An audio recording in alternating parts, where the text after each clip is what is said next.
In this video, we'll be reviewing the points of performance for a squat. I'm going to go through a few different variations, but we're going to be looking at all the main points that we're trying to see in any squat variation. So I'm going to be doing all of these with a heel elevation because it helps me maintain these points of performance. I may have a lot of you do the same thing, depending on how things look and what your mobility is. It's individual to each person.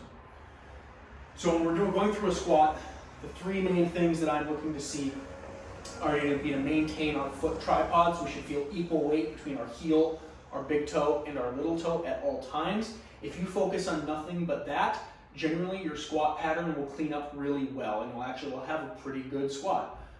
If I get too knee heavy, I will only feel my toes. If I get too hip heavy and get my butt too far back, I will feel only weight in my heels. If I push my knees too far out, I will only feel my pinky toes. If my knees come too far in, I will only feel my big toes, right? So if you focus on maintaining that foot tripod throughout the entire lift, generally you're gonna be in a pretty good spot and we're not too worried about anything bad happening. But as I go through a squat, first step, like I said, foot tripod, feel all three spots on my feet, nice and balanced weight. And what I'm gonna be doing is unlocking my hips and knees at the same time. So I'm not trying to send my hips back necessarily, just thinking sit into my hips and knees and trying to sit straight down, straight back up. As we're sitting down, what I want to be seeing is we want to maintain our spine position. Whatever we start in, I want to see you stick to that same position throughout the whole lift. And ideally, we're seeing the squat pattern be straight down and straight back up. Straight down, straight back up. I don't want to be seeing a ton of bending over or anything like that. So we're trying to think hips are going straight down, straight back up. For that to happen, we need to let our knees go forward over our toes. I'm not trying to hold them back. I'm not trying to push them out. I'm just letting them move forward over our toes as much as they naturally want to while still maintaining contact with my heels on the ground. Which again, this heel lift helps with that. So like I said, foot tripod, relax the hips and knees. I'm just gonna be sitting straight down, letting my knees go forward and then press straight to the floor to come right back up, okay? So if we start adding a little bit of weight to these things, first thing we're gonna do is we're going to do just a press out squat. So it's the same exact concept, but if we're having trouble maintaining our balance and we're kind of falling forward all the time, we're falling backwards, this can help us give us a counterbalance. So as I start here, I'm going to have the plate right next to me. As I go out, I can press the weight out in front of me. And you can see this helps me stay really upright because this counterbalance stops me from falling backwards. And then it lets me come straight back up. I can pull it back in. You could use any type of weight for this. A dumbbell, kettlebell, plate, all work. Heavy water bottle, anything really, as long as it's enough to kind of help counterbalance.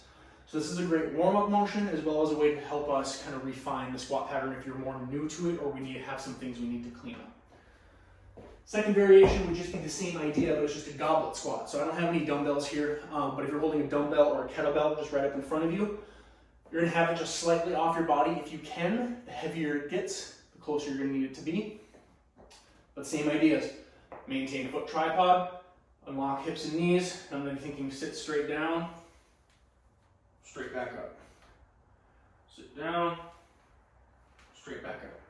All right, so that's an easy way for us to start to add some weight to the squat pattern and actually start to groove that in. There's a ton of ways we can do that. Hold the goblet, just one weight in front of you. You can hold two weights, you can hold two dumbbells, you can hold them by your sides. Next, we're gonna move into the barbell. First thing I wanna show you is a front squat. So, ideally, the bar is resting across your front of your shoulders, right next to your collarbones. I have a fingertip grip on the bar. If I fully let go of the bar, it wouldn't move anywhere, is the idea.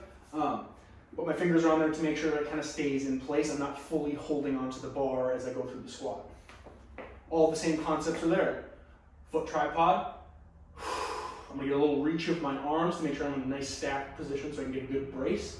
And then the same idea, I'm gonna be sitting straight down, straight back up, maintaining those points of contact, and letting my knees go forward over my toes. Okay? Last one is back squat. So with the back squat, the weight is now behind me. Because of that, it is going to force me to be a little bit more forward bent. That is okay.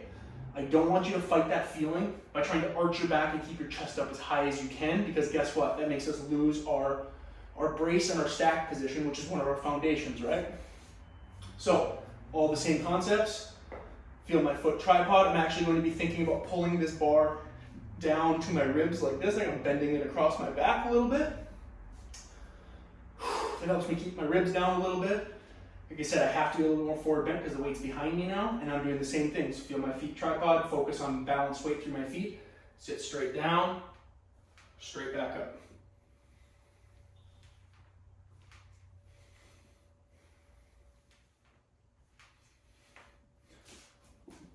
All right. Like I said, squat pattern, as long as we focus on our main foundational movements that we went over right away, foot tripod, maintain a nice stacked position. Everything else will follow along. We're trying to just sit straight down, straight back up. Don't be scared to elevate your heels. I have a lot of people I tell to elevate even more than they think, just because it will give you a lot more freedom in your squat and clean up a lot of things. If you have any questions, don't hesitate to reach out. Like I said, these are the points of performance for the squat.